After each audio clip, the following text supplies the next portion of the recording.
All right, let's get right into it. Today, we are tackling something that trips up so many people, a real danger zone in retirement planning, what's often called the short Roth penalty.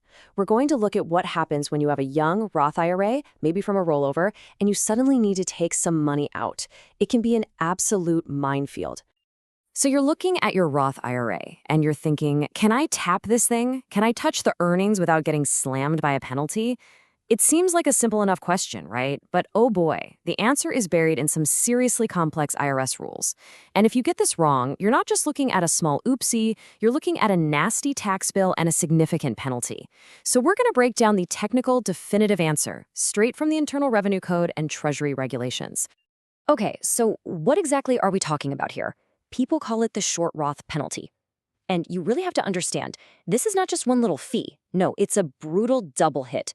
It's a 1-2 punch, where first you get hit with ordinary income tax on your earnings, and then you get slapped with another 10% early withdrawal penalty on top of that. All because your account is just a little too young. It hasn't hit that magic 5-year mark yet. So here's our game plan for breaking this all down. We'll start with the penalty itself, then cover the basic structure of a Roth IRA. After that, we'll dive into the really tricky part, the 2 different 5-year clocks. Then we'll look at the rule that actually protects you, what I call the taxpayer's shield. We'll specifically tackle that confusing rollover clock reset, and finally wrap it all up with some clear strategy and compliance tips. All right, first things first, we have to start with the foundation, the basic anatomy of a Roth IRA. Because honestly, the key to unlocking all of these tricky rules is understanding one core concept, what the IRS calls your basis, or your investment in the contract. You see, a Roth is totally different from a traditional IRA or 401k. The huge deal is that it's funded with after-tax dollars. You didn't get a tax deduction when you put the money in, right? So that means the cash you contributed directly, plus the principal amount you rolled over, well, that money has already had its run-in with the taxman. It's been taxed. And that pile of already taxed money is what we call your basis. And here's the official term for it, right out of the tax code, investment in the contract. It's all laid out in IRC Section 72. The best way to think about this is like your safe harbor. It's a chunk of money in your account that you can always access completely tax-free, no matter how old the account is. It's just you getting your own money back. The short Roth penalty that we're so worried about, it literally can't touch this part. It only comes for the money above this safe harbor, your earnings. Okay, now we're diving into the deep end. This is where almost everyone gets confused, and for good reason. Because there isn't just one 5-year rule. Nope. The Internal Revenue Code hits us with 2. That's right, 2 separate and totally distinct 5-year clocks. Each one has a different job and a different penalty. And mixing these up is a mistake you absolutely cannot afford to make. Okay, let's break this down side by side because you really have to see this to get it.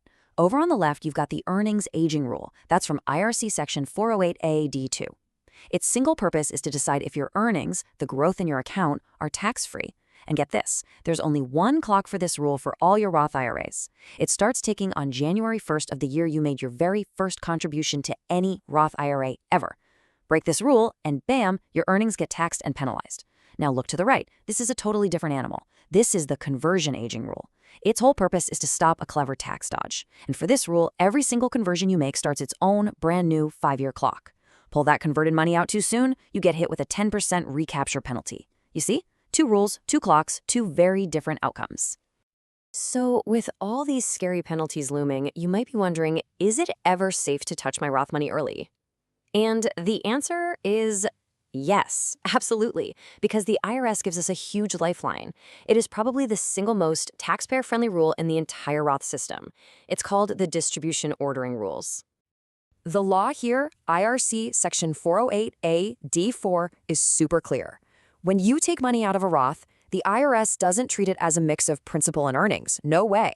Instead, it forces you to follow a strict first in, first out sequence. And what that means for you is incredible. The IRS automatically assumes you are taking your safest money out first and the most dangerous taxable money out dead last. And here is that sequence plain as day. Think of it like 3 buckets you have to empty in a specific order. The very first dollars you ever take out are always considered your regular contributions. That's bucket number 1. It is always 100% of the time tax-free and penalty-free. Once that bucket's empty, you move to bucket 2, your conversion and rollover principal. This part is tax-free, but it might get hit with that 10% recapture penalty. And only, I mean only after every last dime of basis is gone, do you finally dip into the third bucket, to earnings. And that, my friends, is the danger zone. Okay, enough theory. Let's put some real numbers to this to make it crystal clear. Let's use the exact scenario from our question. You have a Roth IRA that's 4 years old and it's worth $50,000. Inside that account, $40,000 came from a rollover. That's your basis, your safe harbor money. The other $10,000, that's pure profit, your investment earnings. So, let's say life happens and you need to pull out $30,000. Where does that money come from? Remember the ordering rules. The IRS says that entire $30,000 is coming straight from your $40,000 basis. You haven't even sniffed their earnings yet. So even though your account is too young and fails the 5-year rule, it doesn't matter. The result? Zero tax, zero penalty. You are completely in the clear. But what if you need more? What if you withdraw $45,000? Well, the first $40,000 is fine. That comes right out of your basis, tax-free, no problem. But to get that extra $5,000, you have no choice but to dip into that third bucket, the earnings bucket. And because your account is only 4 years old, that $5,000 is now a non-qualified distribution, and boom, that's when the trap springs. That $5,000 gets hit with ordinary income tax and the 10% penalty. That is the danger zone right there. This brings us right back to the heart of the original question. You're probably thinking, but wait, my money was in my Roth 401k for years before I rolled it over. Doesn't that time count for something? And this right here is where a really critical and frankly often costly rule kicks in. Let's just bust this myth right now. So many people believe that if their Roth 401k was 6 years old, their new Roth IRA is instantly 6 years old. It makes sense, but it is completely wrong. The reality, spelled out in Treasury Regulation 1.408A-10, is that the holding period does not carry over. It doesn't tack on. The Roth IRA has its own 5-year clock and it starts fresh. The only exception is if you already had a different Roth IRA from a previous year. Otherwise, that clock starts on day 1 of the year you did the rollover. So let me say that again to be absolutely crystal clear. It does not matter if that money sat in your Roth 401k for a decade. If you rolled it into your very first Roth IRA 4 years ago, then legally speaking, that Roth IRA is 4 years old. Period. All those previous years of participation are just gone as far as the IRA's 5-year earnings clock is concerned. Okay, we have picked apart all the complicated rules. Now for the most important part. What do you actually do about it? Let's talk strategy and how you can stay compliant so you can navigate this danger zone safely. This little table, let's call it the danger zone matrix, really sums it all up. Look, for your 4-year-old IRA, it's this simple. You pull out your rollover basis, you're golden, tax-free, penalty-free. But the second you touch the earnings, assuming you're under 59.5, that's when you pay. Those earnings become taxable income, and you get hit with that 10% federal penalty. So let's circle all the way back to that first question we asked. The answer is a definitive, unambiguous yes.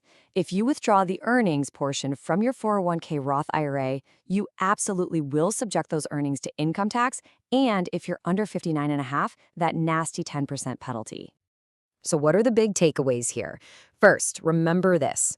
The burden of proof is on you. Not the IRS, not your brokerage. You. That means you must use IRS Form 8606 to track your basis and report any distributions. If you fail to file that form, the IRS might just assume the entire withdrawal is taxable. So know your basis down to the penny. It is your shield. And if you need cash, the simple rule is withdraw only your basis. That's how you stay clear of the tax and penalty nightmare. And I want to leave you with one final, really important question to think about. We've seen how brutal the penalties can be for being just 1 year short on that 5-year clock. And remember, that clock for all your future Roth IRAs starts with your very first contribution. So let me ask you, have you started your clock? Have you thought about opening a Roth IRA, maybe even with just a few bucks, for the sole purpose of getting that all-important 5-year clock ticking today?